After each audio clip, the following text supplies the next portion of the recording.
C'est une crise créée par la Chine qui va non seulement transformer l'économie du pays, mais aussi freiner les ambitions internationales de Pékin.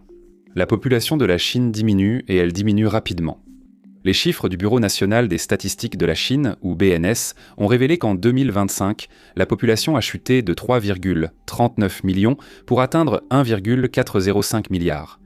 La seule autre fois où la population de la Chine a chuté aussi brutalement, c'était pendant la famine catastrophique du Grand Bond en avant de Mao Zedong, de 1959 à 1961. Deux choses ont d'abord provoqué cette dernière baisse. Le nombre de décès est passé de 10,93 millions en 2024 à 11,31 millions.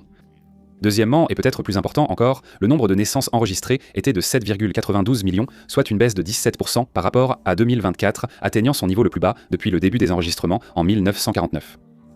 Ce chiffre est si bas que, selon Yi Fuxian, un démographe de l'université du Wisconsin-Madison, il était similaire à celui de 1738, lorsque la Chine comptait environ 150 millions d'habitants. Et nous le répétons, en 2025, avec une population de plus de 1,4 milliard d'habitants, la Chine aura eu le même nombre de naissances qu'en 1738, alors que la population était environ 10 fois moins nombreuse. C'est la 4e année consécutive que la population de la Chine diminue. Et si cette tendance se poursuit, l'ONU estime qu'elle pourrait tomber à 800 millions d'ici la fin du siècle. C'est une chute inédite, surtout pour un pays dont la croissance et les ambitions de superpuissance dépendent autant de sa population. Ce déclin paraît désormais irréversible et pourrait fortement affecter la position de la Chine dans le nouvel ordre mondial. Le déclin. Nous devons d'abord comprendre pourquoi la population chinoise baisse si vite. Alors que l'opinion générale pointerait du doigt la politique de l'enfant unique, l'initiative de planification familiale qui a duré de 1979 à 2015 comme la principale cause de la crise démographique en Chine. Ce n'est plus tout à fait le cas aujourd'hui. Bien qu'elle ait sans aucun doute contribué à la baisse du taux de fécondité du pays, c'est-à-dire le nombre d'enfants par femme, ce n'était pas le seul problème en jeu. Alors, qu'est-ce qui ne va pas aujourd'hui ? Selon Fang Wang, ancien analyste à la Brookings Institution, les problèmes de la Chine ont débuté dans les années 1970. Avant la politique de l'enfant unique, le taux de fécondité chinois avait déjà diminué dans les années 1970. Avec une politique favorisant le mariage tardif, des intervalles de naissance plus longs et moins de naissances, la fécondité avait déjà beaucoup baissé avant la politique de l'enfant unique. L'application coercitive n'a fait qu'accélérer une tendance déjà portée par le développement économique, l'urbanisation et la hausse du niveau d'éducation. Mais ce qui est vraiment surprenant, c'est ce qui s'est passé ensuite.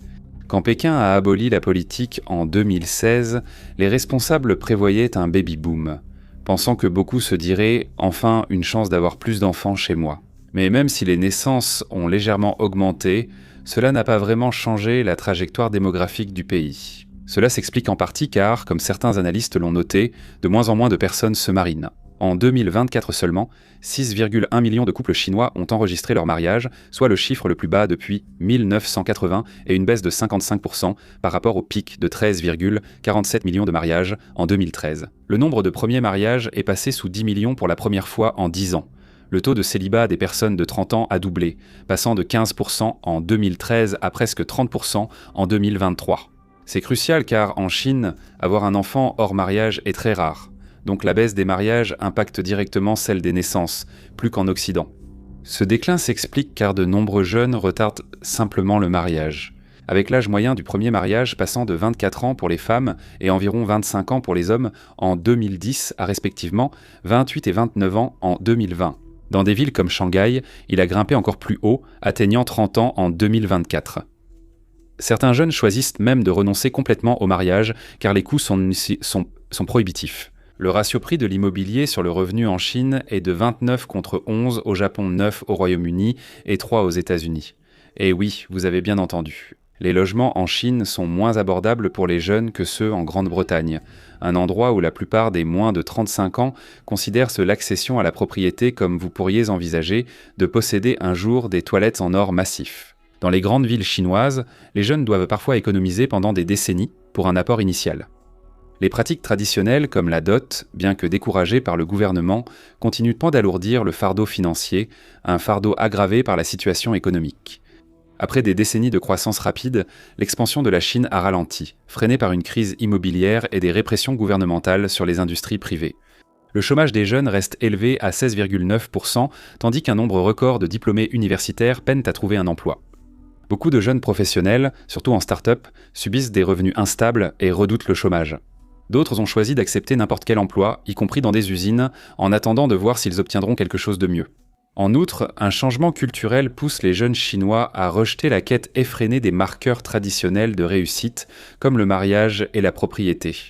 Une enquête menée en 2022 par l'Académie chinoise des sciences a révélé que 42% des étudiants étaient un célibataire et souhaitaient le rester. La plupart des jeunes qui choisissent de rester célibataires affirment que c'est parce qu'ils accordent plus d'importance à la liberté personnelle et à leurs ambitions professionnelles qu'aux attentes traditionnelles.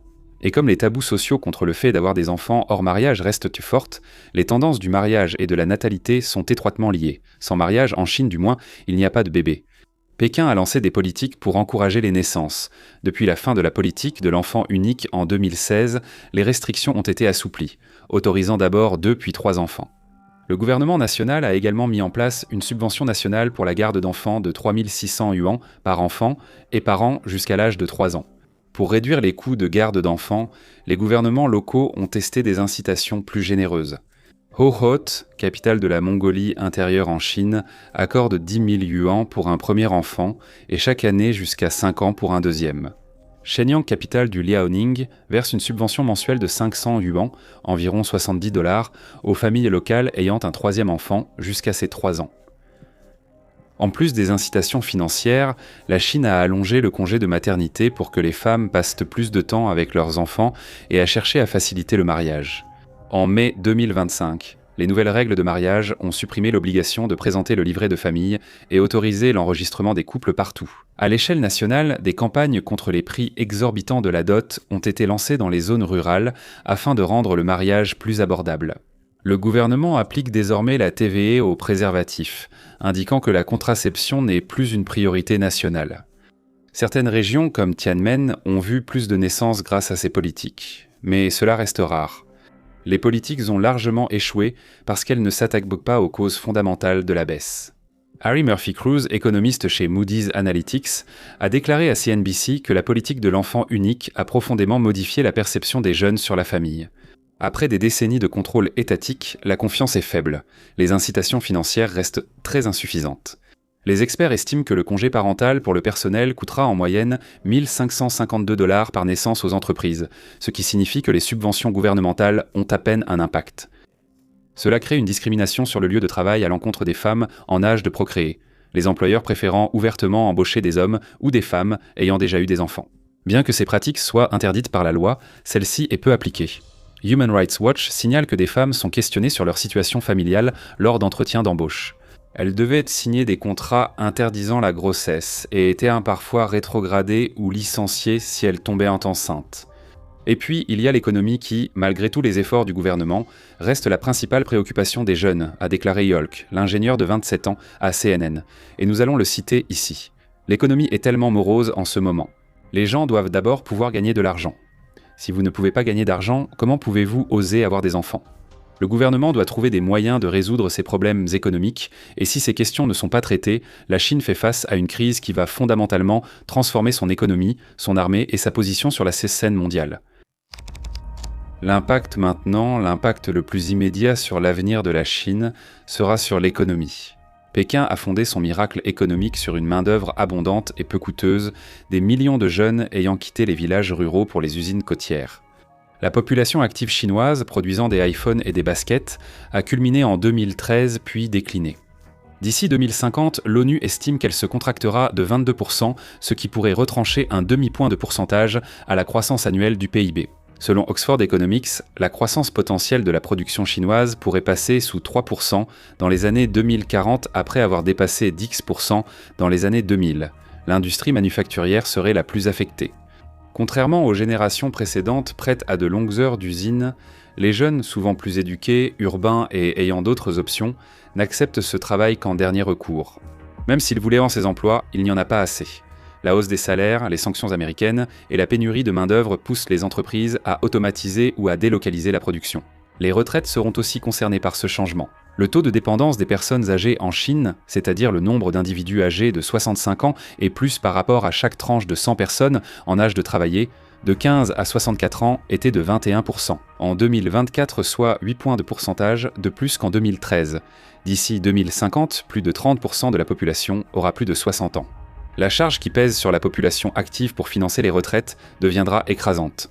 Comme l'a déjà averti un rapport de l'Académie chinoise des sciences sociales, ou CAS, la Chine pourrait ne plus être en mesure de financer ses obligations en matière de retraite d'ici 2035. Le déclin démographique aggravera encore cette crise des retraites. Déjà, des manifestations ont éclaté lorsque les gouvernements locaux ont tenté de réduire les prestations médicales des retraités. En 2023, des centaines de personnes ont manifesté à Wuhan et Dalian après la baisse des prestations médicales mensuelles. Bien que motivées par la dette des gouvernements locaux, ces mesures de réduction des coûts révélaient un problème bien plus vaste. Avec l'augmentation des personnes âgées et la baisse des actifs, le financement des retraites et des soins de santé deviendra un enjeu politique majeur. Pékin en est conscient. Le gouvernement automatise rapidement les usines et investit 200 milliards de dollars dans la robotique et l'IA d'ici 2025 pour pallier la pénurie de main-d'œuvre. Il augmente aussi l'âge de la retraite, fixé à 60 ans pour les hommes et 55 ans pour les femmes en ville, avec des programmes pilotes pour atteindre 65 ans d'ici 2030. L'automatisation a des limites, surtout dans les services, et repousser l'âge de la retraite rencontre une résistance publique. Parce que cela contredirait directement le contrat social auquel la plupart des gens dans le pays croient, non. Travaillez dur pendant suffisamment longtemps, et finalement vous pourrez prendre votre retraite à un âge où vous n'êtes pas trop vieux pour profiter des fruits de votre travail. Ce sont tous des défis que Pékin devra relever à un moment donné. Bien que ces éléments soient des obstacles majeurs pour Pékin, rien n'est plus important que ce que ce déclin signifie pour ses ambitions mondiales. Le déclin démographique menace directement la capacité de la Chine à déployer la force modernisée et technologiquement avancée que Xi Jinping envisage. L'APL fait face à une contradiction. Elle a beaucoup de recrues disponibles. Les cohortes de jeunes en Chine restent énormes, plus de 3 fois la taille de celle des États-Unis, mais d'un autre côté, l'APL n'arrive pas à accéder aux bonnes recrues. La vision de Xi pour l'armée requiert des jeunes diplômés universitaires formés en sciences et ingénierie. Mais ces personnes ont justement de meilleures options dans l'économie chinoise, malgré son récent ralentissement. Les diplômés qualifiés préfèrent des carrières lucratives dans la technologie ou l'industrie, l'APL n'ayant jamais attiré les jeunes Chinois instruits. La géographie aggrave ce problème. Beaucoup de recrues de l'APL proviennent toujours de zones rurales peu peuplées, où l'accès à une éducation de qualité, notamment dans les filières scientifiques, reste limité. Pendant ce temps, les recrues urbaines qui possèdent des compétences techniques choisissent de plus en plus de rester chez elles plutôt que de servir. Il y a également des questions culturelles en jeu. Environ 70% des soldats chinois viennent de familles avec un seul enfant, et ce chiffre est encore plus élevé parmi les troupes de combat. Les parents qui se sacrifient pour éduquer leur enfant unique hésitent naturellement à le voir rejoindre l'armée, où sa sécurité n'est pas garantie. Comme on attend des enfants qu'ils s'occupent de leurs parents âgés, l'APL a tenté de s'adapter. Elle organise maintenant 2 campagnes de recrutement par an, propose des incitations financières comparables à celles des fonctionnaires et améliore les conditions de vie des soldats. Les recrues de l'armée de l'air avec une licence gagnent environ 1 500 $ par mois, celles avec un master, 1 640 $. À titre de comparaison, le salaire moyen pour les titulaires d'une licence après 6 mois est d'environ 850 $, tandis que le salaire moyen des nouveaux diplômés de master en 2023 était de 1 832 $. Selon Team Dubchina, l'un des principaux portails d'emploi du pays, ceux qui reçoivent une évaluation annuelle positive obtiennent une prime de 10%. Le gouvernement a supprimé les frais de scolarité pour les anciens combattants et assoupli les limites d'âge. Les taux de chômage élevés chez les jeunes poussent peut-être aussi certains diplômés vers le service militaire, tout simplement parce qu'ils ne trouvent pas d'autres emplois. Ces questions démographiques mettent en doute la capacité de la Chine à atteindre ses ambitions géopolitiques. Entre 2015 et 2040, le vivier de main-d'œuvre jeune de la Chine, âgé de 15 à 29 ans, devrait diminuer de 75 millions de personnes, soit environ un quart de sa taille. D'ici 2030, il y aura plus de 2 seniors pour chaque jeune, soit l'inverse de 1990 où il y avait 2 jeunes pour chaque senior. Ce qui signifie que l'APL aura du mal à remplir ses rangs. Certains observateurs soutiennent que le déclin démographique crée une fenêtre d'opportunité qui se referme, obligeant la Chine à agir maintenant sous peine de voir ses objectifs lui échapper. Cependant, d'autres rejettent ce point de vue. La trajectoire actuelle indique que la Chine aura plus de ressources pour rivaliser militairement avec les États-Unis dans les 10 prochaines années qu'au cours des 20 dernières. L'armée populaire de libération modernise ses forces, lutte contre la corruption et renforce sa capacité à mener des opérations conjointes complexes. Il n'existe aucune preuve dans les textes politiques ou militaires chinois que la fenêtre d'opportunité se referme. Les commentateurs chinois évoquent d'autres sujets sensibles sans soutenir que la Chine doive prendre Taïwan. Puisque le temps presse pour vérifier cette théorie, regardons la Russie, confrontée à un grave déclin démographique. Son taux de fécondité était de 1,4 en 2023, similaire à celui de la Chine, et sa population devrait passer de 145 millions, aujourd'hui à 120 millions d'ici 2100. La guerre en Ukraine a aggravé la situation de façon catastrophique. La Russie a perdu au moins des centaines de milliers de jeunes hommes en âge de travailler et de procréer, avec encore plus de pertes indirectes dues aux soldats blessés et handicapés. 800 000 personnes supplémentaires, surtout des jeunes et des diplômés, ont quitté la Russie pour échapper à la conscription. Cependant, la crise démographique russe se distingue de celle de la Chine. L'économie russe, plus petite et dépendante des ressources, résiste moins au choc démographique.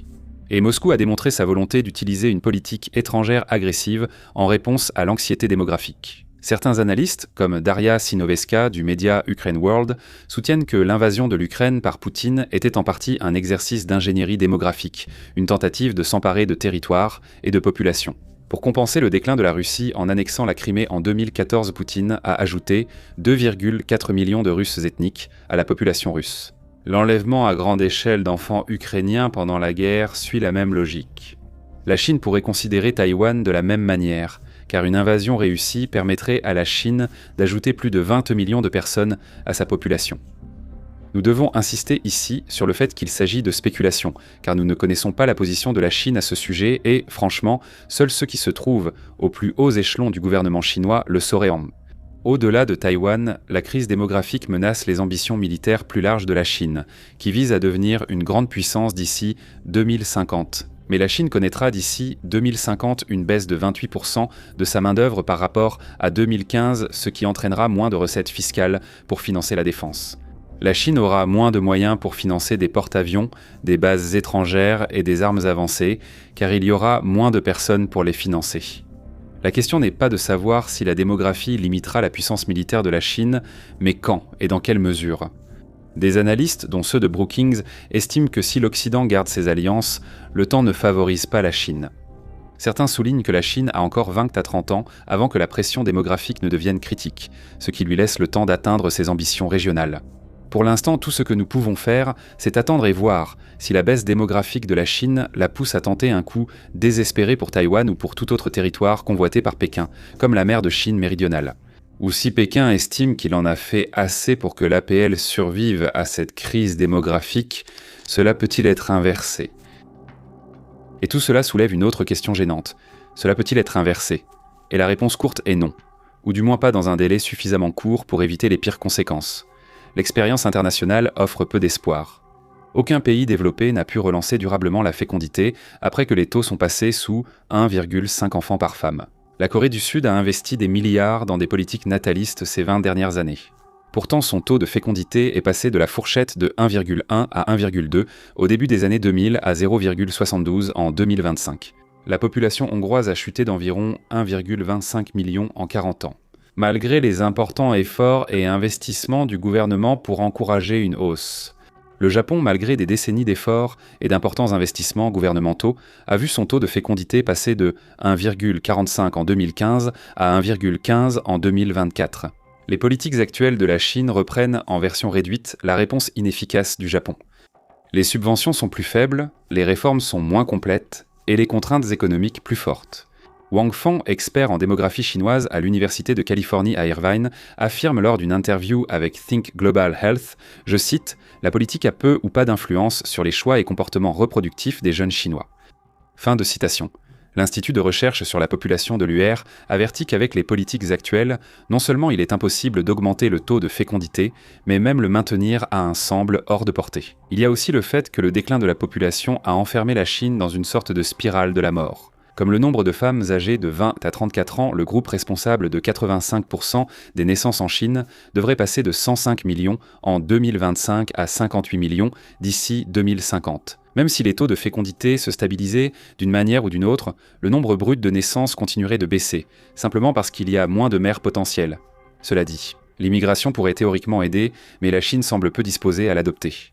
Alors que d'autres pays développés, comme les États-Unis, le Canada et l'Australie, ont utilisé l'immigration pour compenser le vieillissement de leur population, avec même des effets secondaires intéressants sur leur politique, la Chine valorise l'homogénéité culturelle, ce qui peut rendre difficile pour les immigrants de se sentir vraiment chez eux.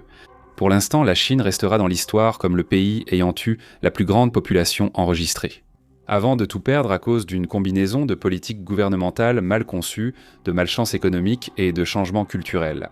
La question de savoir si Pékin peut construire une armée suffisamment puissante et moderne pour atteindre ses ambitions mondiales avant que la démographie ne compromette ces mêmes objectifs sera l'une des grandes questions du XXIe siècle. Merci d'avoir regardé.